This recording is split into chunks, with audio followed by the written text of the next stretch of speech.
जय गुरु माता। जय माता की बेटी। अपना शुभ नाम बोलें।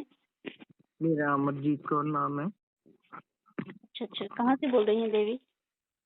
मैं पठानकोट पंजाब से बोल रही हूँ। पठानकोट। अच्छा अच्छा, पंजाब। हाँ जी, पंजाब से बोल रहे हैं। हाँ जी, पंजाब से बोल रहे हैं। प्रश्न करें देवी, क्या पूछना चाह रहे थे? अरे मैं अपनी सारे परिवार का पूछ रही हूँ। तंदुरुस्ती और आमदनी का कुछ नहीं, बहुत बुरा हाल है। अच्छा अच्छा, जी। सभी तरफ से रास्ते बंद हो गए हैं, आय के स्रोत। हाँ जी, आय के स्रोत बंद हो गए हैं देवी। हाँ जी, हाँ जी, हाँ जी, हाँ जी। और परिवार में एकता भी नहीं हो पा रही है, खंडितता हो रही, मतलब टेंशन, क्रोध उत्पन्न हो रहा, हाँ, लड़ाई झगड़ा चल रहा है घर बहुत में, हो है रहा ना? है। हाँ, एक दूसरे को समझने को तैयार नहीं है। जी आपके घर में एक दूसरे पे विलेम लगाते हैं कि जी जी तुम गलत हो, वो कहता तुम गलत हो, वो कहता तुम्हारे कारण बिजनेस चौपट हुआ, वो कहते तुम हो इसके कारण। और यही जी चल रहा है। जी जी, सही है कि नहीं बेटी? बिल्कुल बिल्कुल। और माता रानी की कृपा से ये बिजनेस भी उठे और परिवार में एकता होनी चाहिए। और तंदुरुस्ती भी होनी चाहिए, बीमारी नहीं आ रही हमारे घर से। हाँ हाँ हाँ। जी और ये बीमारी से मुक्त होने के लिए एक ही और सर्व सुख प्राप्ति का एक ही उपाय है, माँ बगलामुखी की कृपा प्राप्त करनी। हाँ जी, कैसे? माँ बगलामुखी देवी की आराधना करें आप। और लेकिन दीक्षा ली जाती है, ऐसे भी नहीं किया जाता माँ बगलामुखी आराधना। हाँ, दीक्षा और क्या है? इसी हाँ मतलब मेरे को मालूम नहीं कुछ भी इस बारे में। हाँ हाँ, अब मालूम नहीं है और बहुत जी दूर भी है पंजाब से यहाँ। जी। तो घर में सुख शांति स्थापित हो, व्यापार में वृद्धि हो, तो फिर इसके लिए माँ बगलामुखी अनुष्ठान होते हैं देवी। हाँ जी, तो वो मेरे को बताइए क्या क्या होते, कैसे होते हैं, कहाँ करना है, क्या करना है? बगलामुखी अनुष्ठान यहीं से होते हैं, सिवनी पीठ से, मैया जी के दरबार से ही। जहाँ आप बैठे हैं? हाँ, जहाँ हम बैठे हैं वहीं से मैया के तो दरबार में ही अनुष्ठान होते हैं। तो क्या मेरे को आना पड़ेगा या आपको या भेज दूँ दीक्षा वगैरह तो करेंगे? तो आप भेज तो देंगे, एक बार आप आ भी जाते तो और अच्छा रहता। अच्छा, कब तक आप कुछ बताएं? जब आप जैसे कि अब कल परसों ना, जब भी कल के बाद जब भी आप करवा सकें, तो अब संकल्प देना होता है पहले। अच्छा, और खुद ही आंसर देना पड़ेगा है? हाँ, संकल्प आपको देना होगा। अच्छा है। संकल्प देने के बाद में फिर पूजन स्टार्ट होता है, फिर सफलता प्राप्त होती है। बताइए, खर्च पानी भी बता दीजिए क्या होगा। और वो खर्च पानी 21 दिन का होता है अगर बगलाम के अनुष्ठान।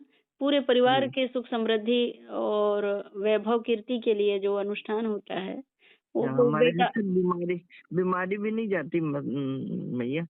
हाँ, तो रोग भी नष्ट होता है ना यहाँ।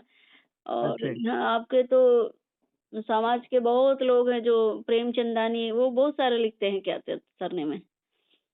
सब मैया जी की आराधना करके अपने जीवन को कृतार्थ कर रहे हैं, बिजनेस व्यापार में वृद्धि हो रही है। जी और जो जी जो भक्त ईश्वर की शरण में रह करके अपने जीवन को चलाना चाहता है, परिवार को लेकर के चलना चाहता है, तो ईश्वर उनका मदद करता है, साथ देता जी। है ना। माँ भगवती साथ देती हैं। बिल्कुल बिल्कुल। व्यापार में बढ़ोतरी हो, रोग से मुक्ति हो, शत्रुओं से मुक्ति हो, जी जी। और परिवार में कलह क्लेश जो हो रहा है, इससे मुक्ति पाने के लिए माँ बगलामुखी देवी का अनुष्ठान होता है देवी। एक चीज और पूछना चाहती हूँ, ये क्यों हो रहा है सारे परिवार में, मतलब पूरे कुटुंब में है ये सब कुछ? हाँ हाँ, पूरा हाँ, कुटुंब में एकता नहीं है ना, एक दूसरे पे ईर्ष्या की जलन की भावना रख रहे हैं।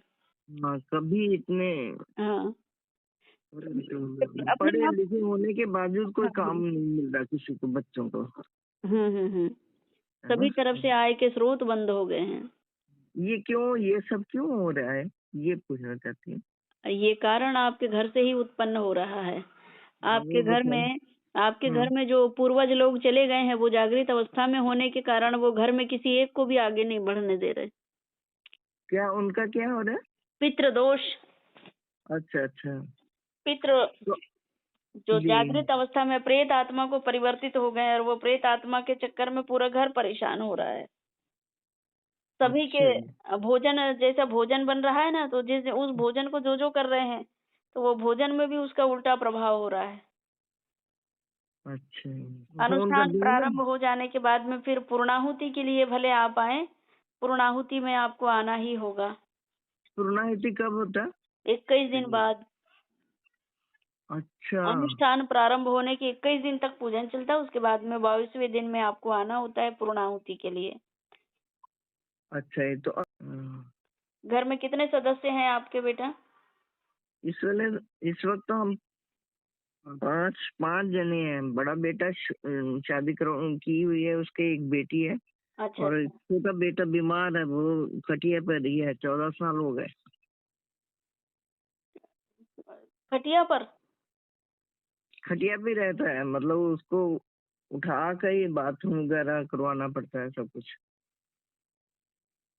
ओ, उसको तो हृदय से निचले वाले हिस्से में गड़बड़ी की योग। ब्लड की नसें जो है उसकी चोक हो रही है। एक्सीडेंट हुआ था, उसके बाद नहीं वो चल पा रहा है जी। हाँ हाँ, ब्लड की जो नसें हैं, ब्लड में हम्म। विकार हुआ है उसको, बेटे को। अच्छा जी। हम्म। तो बड़ा भी ऐसे ही है, वो भी, उसका भी एक्सीडेंट हुआ है, पैर दोनों टूटे हुए हैं ना, चलना फिरने ये में दिक्कत आती है। जाजी सारे जो कारनामे है ना बेटा, ये पितृ जी। दोष के लक्षण है कि घर में टूट फूट अलग हो रही है, बेड में अच्छा जी। पड़े हुए हैं उसका अलग तकलीफ हो रही है, और व्यापार नहीं चल रहा है उसकी अलग तकलीफ हो रही है। बिल्कुल बिल्कुल। और बीमारी, जो स्वस्थ हैं उनको बीमारी ने घेर रखा है। बिल्कुल जो बिल्कुल। पूर्ण रूप से अस्वस्थ हैं वो तो ठीक है, बेड रेस्ट कर ही रहे हैं, लेकिन जो स्वस्थ है, चल फिर रहे हैं, उन्हें काम नहीं मिल रहा है, तो वो मानसिक रोगी हो गए हैं, है ना? बिल्कुल, आपकी तो बात बिल्कुल सही है। ये मनोरोगी हो गए हैं। और जो माताएं आपके घर में स्त्री हैं जो भोजन बना रही हैं, वो भी स्वस्थ नहीं है, वो भी बीमार रही हैं। बिल्कुल, ये बात ठीक है आपकी। पूरे लोग बीमारी से ग्रसित हो गए हैं। और प्रेत योग आपके घर में बना हुआ है, और प्रेत योग जो है किसी एक को भी एक चित्त, एकाग्र चित्त नहीं रहने दे रहा है, सबके मन को विचलित कर रखा है। इसके बिल्कुल लिए माँ बिल्कुल। बगलाम के अनुष्ठान ही आप करवावें देवी, और एक बार जी। मैया के दरबार में पहुंचे, ठीक होगा सब। एक चीज और आपसे बात करनी थी। मैं जो कुछ आप करेंगे, क्या मेरे सारे कुटुंब को हो जाएगा? क्योंकि इस वक्त मैं कुटुंब में सबसे बड़ी हूँ। हम्म। उसके मेरे से बड़े जो भी थे वो रहे नहीं, नहीं या नहीं, एक मेरी बात जेठानी सुनिए, जो मेरी बात सुनिए। आपका कुटुंब अगर 100 लोगों का है तो उतना सभी का भला के लिए तो बड़ा सा यज्ञ होगा।